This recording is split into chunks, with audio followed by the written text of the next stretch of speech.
안녕하세요, 청취자 여러분. 오늘 특정 기업에 대해 좀 깊이 있는 이야기를 나눠볼까 합니다. 주인공은 바로 그 엔터프라이즈 IT 세계의 오랜 강자죠, 오라클입니다. 티커는 OICL이고요. 저희가 오늘 참고한 자료는요, 오라클이 직접 낸 최신 연례 보고서, 그러니까 2025년 5월 말 마감된 회계년도 10-K 보고서 하고요. 그리고 실스그룹, 또 나스닥과 몰리풀 같은 곳에서 나온 아주 최근 자료들이에요. 2025년 9월, 10월 분석들입니다. 그래서 오늘 저희 목표는 이 자료들만 가지고 오라클이라는 회사를 좀 균형 잡힌 시각에서 속속들이 파헤쳐보는 겁니다. 어떤 사업을 하는지, 지금 시장에서 위치는 어떤지, 또 요즘 가장 뜨거운 감자잖아요. 클라우드랑 AI, 이쪽에서는 또 어떻게 움직이는지, 최근 실적부터 미래 전망, 그리고 또 어떤 위험들이 숨어 있는지까지 정말 꼼꼼하게 한번 따져보겠습니다. 자, 그럼 바로 시작해볼까요? 우선 오라클이 정확히 뭘 하는 회사냐? 이거부터 좀 짚어보죠. 간단히 말하면 기업들이 필요로 하는 그 정보기술, IT 문제 해결사, 이렇게 볼 수 있을 것 같아요. 핵심은 기업 운용에 필요한 여러 가지 애플리케이션하고 또 그걸 뒷받침하는 인프라 기술, 이걸 제공하는 거죠. 네, 그렇죠. 기본적으로 기업 고객들이 대상이고요. 특히 오라클이 되게 강조하는 전략 중 하나가 그 유연성이더라고요. 고객이 IT 환경을 회사 안에 직접 서버를 두든 아니면 외부 클라우드를 쓰든 이걸 섞어 쓰든 간에요. 어떤 방식이든 오라클 기술을 자기들 원하는 대로 선택하고 또 배치할 수 있게 그렇게 옵션을 다양하게 준다는 거죠. 네, 맞아요. 그게 이제 온프레미스, 클라우드, 하이브리드 다 지원한다는 얘기고요. 사업 구조를 보면 크게 한 세 덩어리 이렇게 나눌 수 있겠던데요. 첫 번째가 제일 중요한 클라우드 및 라이센스 사업. 이게 2025 회계연도 전체 매출의 86%나 차지했더라고요. 네, 압도적이죠. 여기에는 이제 우리가 아는 오라클 클라우드 서비스, OCI가 인프라고 OCA가 애플리케이션이죠. 이거 구독료, 그리고 전통적인 데이터베이스나 미들웨어 같은 소프트웨어 라이센스 판매, 또 그 기술 지원 서비스까지 다 포함되고요. 아, 그 라이센스 지원이 사실 되게 중요해요. 자료 보니까 거의 모든 고객이 라이센스 살 때 같이 산다고 하더라고요. 이게 안정적인 캐시카우 역할을 해왔죠. 그렇군요. 거의 필수 패키지 같은 느낌이네요. 두 번째는 하드웨어 사업. 이건 한 5% 정도? 네, 상대적으로 비중은 작지만 그 오라클 하면 떠오르는 엑사데이터 같은 거 있잖아요. 최적화된 시스템. 그런 거나 서버, 스토리지 이런 걸 만들고 관련 지원 서비스도 팔고요. 마지막 9%는 서비스 사업. 이건 컨설팅이나 고급 기술 지원 같은 거겠죠? 고객들이 오라클 기술 잘 쓰게 도와주는. 네, 맞습니다. 그렇게 세 축으로 이루어져 있습니다. 고객층도 보니까 정말 다양해요. 작은 회사부터 아주 큰 글로벌 기업, 정부기관, 학교까지 직접 팔기도 하고 또 파트너 통해서 전 세계에다 공급하고요. 자료에 나온 사례들을 보면 AI 모델 만들 때 OCI 쓰는 스타트업도 있고 물류앱에 쓰는 글로벌 테크 기업도 있고 아, 금융기관 중에서는 자기네 데이터 센터에 엑사데이터 클라우드 앳 커스터머 쓰는 것도 있고요. 네, 맞아요. 또 회계나 공급망 관리에 오라클 퓨전 클라우드 ERP 쓰는 소비재 기업 얘기도 나오고 정말 많더라고요. 1977년에 시작했으니까 벌써 역사가 꽤 깊은 회사네요. 2005년에 지금의 델라웨어 법인이 됐고요. 같아요.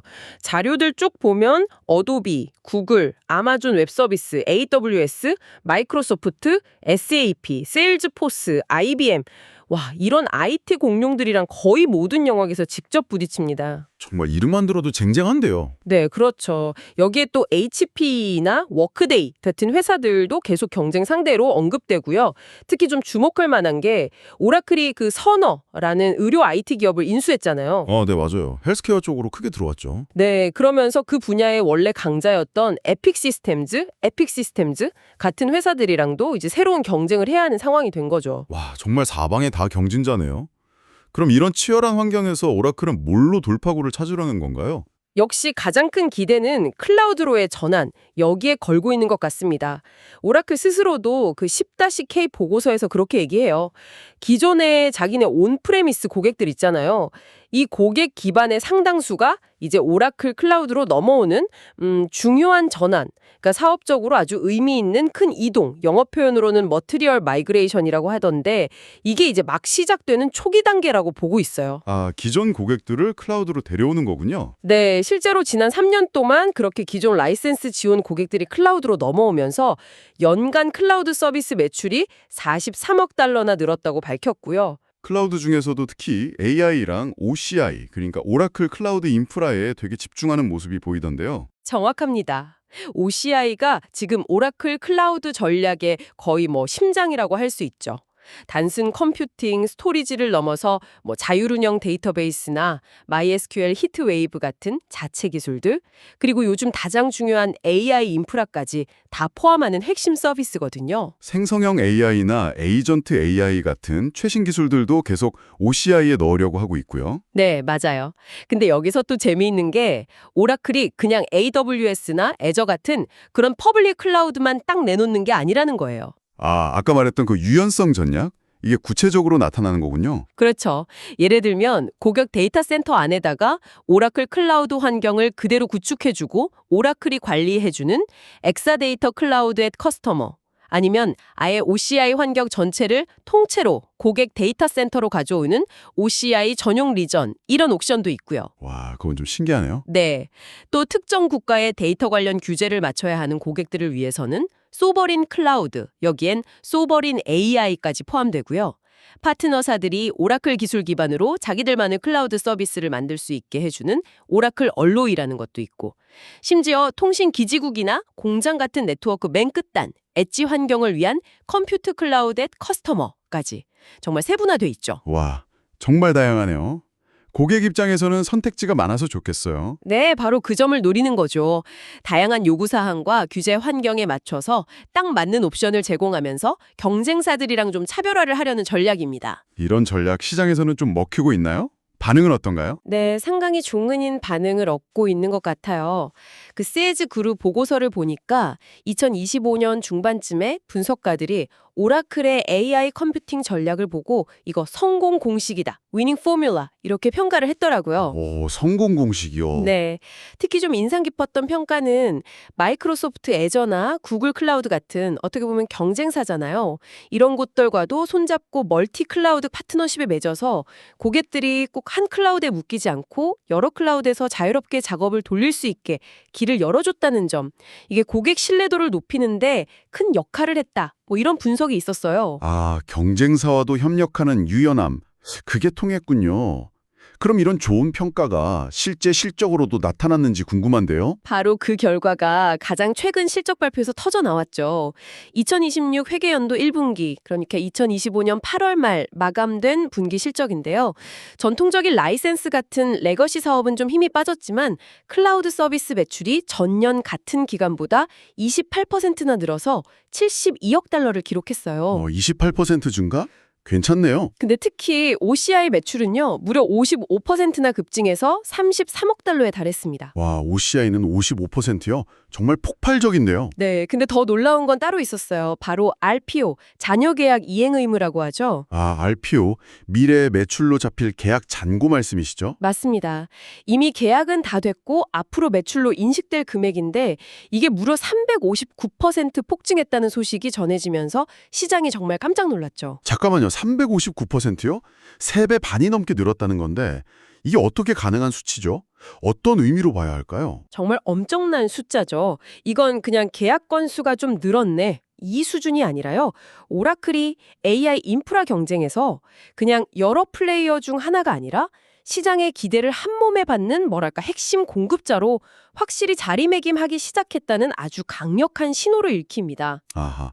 그래서 스조스 그룹 보고서에서 분석가들이 AI 킹메이커라는 표현까지 쓴 거군요. 바로 그겁니다. 이 RPO 소식 때문에 오라클 주가가 그날 급등했고요. 그것뿐만 아니라 브로드컴, 암, 엔비디아 같은 다른 AI 관련지들까지 같이 끌어올렸어요. 연쇄 효과가 있었군요. 네. 시장이 이걸 그냥 오라클 하나만의 좋은 소식이 아니라 AI 산업 전반이 이렇게 구조적으로 크고 있구나, 그 증거로 받아들였다는 거죠. 와, 시장의 기대감이 정말 대단하네요. 그렇다면 오라클이 제시하는 앞으로의 전망은 어떤가요? 미래 전망도 아주 공격적입니다. 네스닥하고 모틀리 풀 기사를 보니까 오라클 경영진이 2030 회계연도까지 매출 목표를요, 무려 2,250억 달러로 잡았어요. 2,250억 달러요. 이게 지금이랑 비교하면 어느 정도 수준인가요? 2025 회계연도 매출이 574억 달러였거든요. 이걸 기준으로 하면 앞으로 5년 동안 매년 평균 거의 32%씩 성장해야 달성할 수 있는 목표예요. 연평균 32%? 와, 지난 5년 평균 성장률이 한 8% 정도였다면서요? 네, 그렇죠. 그러니까 이전 성장세를 생각하면 정말 엄청난 가속을 예상하는 거죠. 이전 전망치 FY29까지 1,040억 달러보다도 훨씬 공격적인 목표고요. 그야말로 퀀텀 점프를 하겠다는 건데 그 자신감의 근거는 역시 OCI랑 RPO겠군요. 네, 맞습니다. 앞서 말씀드린 OCI에 대한 폭발적인 수요, 그리고 그 결과로 쌓인 막대한 RPO, 사즈그룹이나 나스닥 모틀리풀 자료들을 종합해보면 이 RTO 규모가 8천억 달러를 넘어설 수도 있다, 뭐 이런 추정까지 나오고 있어요. 8천억 달러요? 네, 그리고 비일반회계 기준 넌갭, 주당 순이익 EPS도 2030년까지 연평균 28%씩 성장시켜서 21달러에 이르게 하겠다는 목표를 제시했고요. 와, 정말 야심차네요. 그럼 주가 측면에서는 어떤 예측들이 나오고 있나요? 그 나스닥 모틀리풀 분석이 좀 흥미로운데요. 만약에 오라클이 정말 2030년에 주당 21달러 이익을 달성하고 그때 당시 나스닥 100 지수의 평균적인 선행 주가 수익 비율, 포워드 PE 이게 한 28.5배 정도 된다고 가정하면요.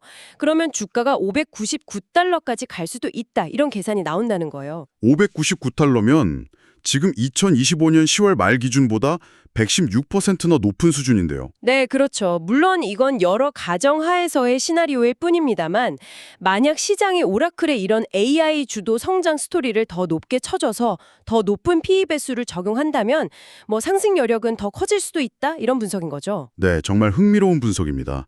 자, 그럼 이제부터는 오라클의 이런 밝은 면과 함께 우리가 좀 신중하게 봐야 할 위험 요인들, 이걸 좀 균형 있게 살펴보는 시간을 갖도록 하겠습니다. 먼저 긍정적인 요인들부터 다시 한번 정리해 볼까요? 역시 가장 눈에 띄는 건 강력한 클라우드 성장세, 특히 OCI가 55% 성장했다는 거, 이건 정말 인상적이죠? 네, 성장률 자체가 엄청나죠. 그리고 이걸 뒷받침하는 8천억 달러가 넘을 거라는 그 막대한 RPO, 이건 미래 실적에 대한 가시성을 굉장히 높여주잖아요. 단순 기대감이 아니라 실제 계약이니까 투자자들 입장에선 매력적일 수밖에 없겠어요. 맞습니다. 미래 수익이 어느 정도 확보되어 있다는 거니까요. 그리고 AI 분야에서의 입지 강화, AI 킹메이커라는 평가까지 나올 정도로 AI 인프라 시장의 핵심 플레이어로 떠오르고 있다는 점. 또 아까 자세히 봤지만 하이브리드나 멀티 클라우드는 다 지원하는 그 유연한 전략. 이게 실제 고객들한테 잘 먹히고 있다는 것도 좋은 신호고요. 네, 고객 친화적인 전략이라고 볼 수 있죠. 재무적으로 봐도 2025 회계연도 실적이 괜찮았어요. 10K 보고서 보니까 고정 환율 기준으로 매출이 9% 늘었고 영업이익도 증가했고요. 주주들한테 이익 돌려주는 것도 꾸준히 하고 있죠.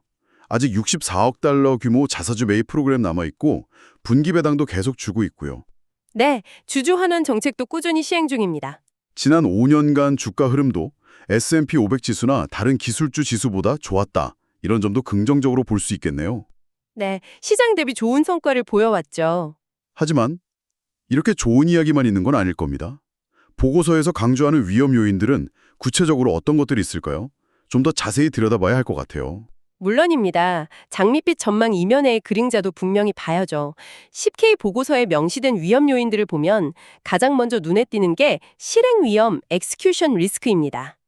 이게 뭐냐면 OCI 성장을 뒷받침하려고 데이터 센터 짓는데 정말 어마어마한 돈을 쏟아붓고 있거든요. 아까 그 캐펙스 말씀하시는 거죠? 212억 달러. 네, 맞아요. 2025 회계연도 자본 지출 캐펙스가 212억 달러였는데 그 전년도가 69억 달러였어요.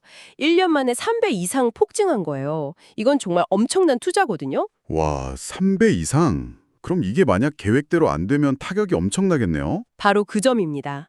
만약에 AI 수요 예측이 좀 빗나거나 아니면 지어놓은 데이터 센터 용량을 효율적으로 관리하지 못하거나 그것도 아니면 갑자기 에너지 비용이 폭등하거나 부품 공급망에 문제가 생기거나 이런 일이 생기면 이 막대한 투자가 오히려 수익성을 갉아먹는 부메랑이 될 수도 있다는 거죠.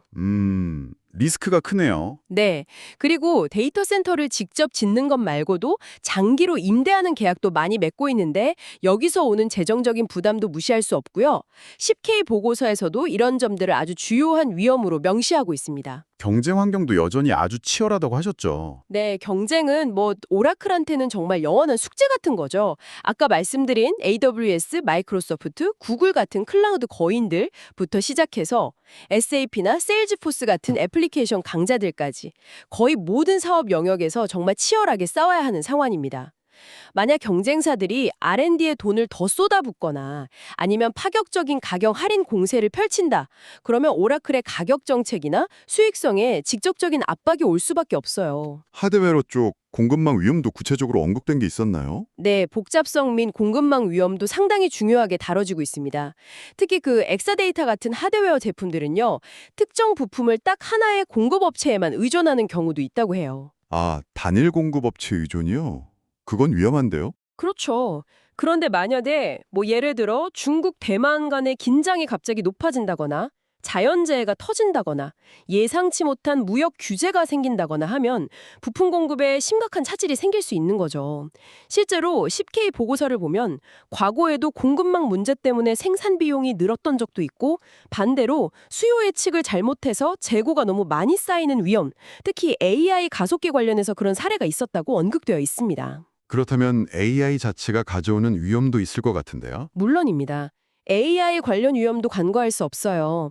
AI 기술이라는 게 워낙 빨리 변하잖아요. 자칫못하면 뒤처질 수도 있고 또 AI 모델의 편향성 문제라던가 작동 방식이 투명하지 않다던가 저작권 침해 논란, 개인정보 보호 이슈 이런 법적, 규제적, 윤리적 문제들이 계속 나오고 있거든요. 네, 뉴스에서도 많이 보이죠. 네. 만약에 오라클의 AI 제품이 기대만큼 성능이 안 나오거나 아니면 새로운 규제가 땡 생겨서 발목을 잡거나 혹은 경쟁에서 밀리거나 하면 그 막대한 투자 비용을 회수하지 못할 위험이 분명히 존재합니다. 오라클이 인수합병 M&A도 굉장히 많이 했는데 여기서 오는 위험은 없나요? 아, 좋은 지적이세요. 오라클이 성장을 위해서 M&A를 정말 활발하게 활용해온 회사잖아요. 근데 여기에도 당연히 인수통합 위험이라는 게 따릅니다. 인수한 회사의 사업이 중단되거나 두 회사 간의 문화가 잘 안 맞아서 충돌하거나 기대했던 시너지 효과가 제대로 안 날 수도 있죠. 통합이 쉽지 않겠네요. 네. 특히 좀 주목해서 봐야 할 숫자가 있는데요. 이런 M&A 과정에서 생긴 영업권, 굿윌, 그러니까 인수한 가격과 그 회사의 순자산 가치의 차액이요. 이게 2025년 5월 말 기준으로 무려 622억 달러에 달해요. 622억 달러요? 와, 네, 엄청난 금액이죠. 만약에 인수한 사업의 가치가 떨어졌다고 판단되면 이 막대한 영업권을 나중에 손실로 떨어내야 할 수도 있는 잠재적 위험이 있는 겁니다. 듣고 보니까 정말 다양한 각도에서 위험 요인들이 존재하네요. 또 어떤 점들을 좀 유의 깊게 봐야 할까요? 사이버 보안 위협은 오라클처럼 이렇게 방대한 고객 데이터를 다루는 기업한테는 항상 따라다니는 그림자 같은 위험이죠. 만약에 해킹을 당하거나 데이터 유출 사고라도 터진다. 그러면 기업 평판에 정말 치명적인 손상을 입을 수 있고요. 매출 감소나 소송 비용, 벌금 같은 엄청난 대가를 치를 수도 있습니다. 그렇죠. 요즘은 보안 사고 한 번이면 정말 큰일 나죠. 네, 물론 오라클도 10-K 보고서에서 이사회 차원에서 사이버 보안 위험을 아주 철저하게 관리하고 있다. 그리고 관련 전문가인 러버트 듀할트가 총괄 책임자로 있다. SOC나 ISO 같은 외부 보안 인증도 받고 있다. 이렇게 상세하게 설명은 하고 있어요. 하지만 위험 자체가 아예 0이 되는 건 아니니까요. 늘 주의해야 하는 부분이죠. 네, 그렇겠네요. 그 외에도 고려해야 할 점들이 좀 더 있습니다. 예를 들어 비즈니스 모델이 클라우드 구독 중심으로 바뀌면서 매출이 인식되는 시점이 달라지잖아요. 이것 때문에 단기적으로 실적 변동성이 커질 수 있다는 점, 그리고 전 세계적인 경기 침체 가능성이나 정치적 불안정 같은 거시 경제적 위험, 달러가 너무 강세를 보여서 해외 매출 환산액이 줄어드는 환율 변동 위험, 또 대규모 투자나 사업 재편 과정에서 올 수 있는 구조조정의 혼란 가능성 같은 것도 있고요. 재무적으로는 또 어떤 위험이 있을까요? 재무적으로는 2025년 5월 말 기준으로 총 부채가 926억 달러에 달해요. 이 높은 부채 수준도 분명 부담 요인이고요. 그리고 예전에 투자했던 암페어라는 반도체 설계 회사 지분을 지금 소프트뱅크에 매각하는 절차가 진행 중인데 이게 최종적으로 어떻게 마무리될지 아직 좀 불확실하다는 점. 마지막으로 네덜란드에서 진행 중인 개인정보보호 관련 집단 소송이라든가 여러 나라 세무당국에서 조사를 받고 있는 것들, 이런 진행 중인 소송 및 세무조사 리스크도 10K 보고서에 언급된 위험 요인들입니다. 네, 오늘 오라클이라는 기업에 대해서 정말 깊숙이 한번 파고들어 봤습니다. 정리를 좀 해보면 오라클은 지금 클라우드와 AI라는 두 개의 아주 강력한 엔진을 달고 굉장히 공격적인 변신을 시도하고 있는 모습이에요. 인상적인 성장세 그리고 8천억 달러가 넘을 거라는 그 어마어마한 계약 잔고 RPO는 분명히 밝은 미래를 기대하게 만드는 요인임에 틀림없습니다. 네, 성장 스토리는 확실히 매력적이죠. 하지만 동시에 그 야심찬 목표를 향해 달려가는 길에는요. 막대한 자본 투자에 따른 실행의 위험, 또 AWS, 마이크로소프트, 구글 같은 정말 거대한 경쟁자들과의 피할 수 없는 싸움, 그리고 복잡한 기술과 글로벌 공급망을 관리해야 하는 어려움, 또 AI 기술 자체의 불확실성이나 규제 문제, 사이버 보안 위협, 높은 부채 수준 같은 다양한 도전 과제들이 놓여 있다는 것도 저희가 확인했습니다. 네, 기회와 위험이 공존하는 상황이라고 할 수 있겠네요. 자, 오늘 이야기를 마무리하면서 청취자 여러분께 마지막으로 한번 생각해 볼 질문 하나를 던져볼까 합니다. 오라클이 과연 2030년까지 2250억 달러라는 정말 야심찬 목표를 달성하고 시장이 기대하는 AI 킹메이커로서의 입지를 완전히 굳힐 수 있을까요? 만약 성공한다면 혹은 실패한다면 오늘 저희가 살펴본 여러 요인들 중에서 딱 하나의 요인을 꼽으라면 어떤 것이 가장 결정적인 변수가 될 거라고 생각하시나요? 예를 들어 폭증하는 AI 수요를 감당할 데이터 센터 용량을 제때 그리고 효율적으로 확보하는 실행력일까요? 아니면 그 거대 경쟁사들을 따돌리고 계속해서 기술 혁신을 이뤄내는 기술력일까요? 뭐 정답은 없겠지만 한번 진지하게 고민해 볼 만한 질문인 것 같습니다. 오늘 저희가 준비한 오라클 이야기는 여기까지입니다. 혹시 앞으로 저희가 더 깊이 다뤄줬으면 하는 기업이 있다면요. 주저하지 마시고 댓글로 남겨주세요. 다음 분석 주제를 정할 때 여러분의 소중한 의견을 적극적으로 반영하도록 하겠습니다.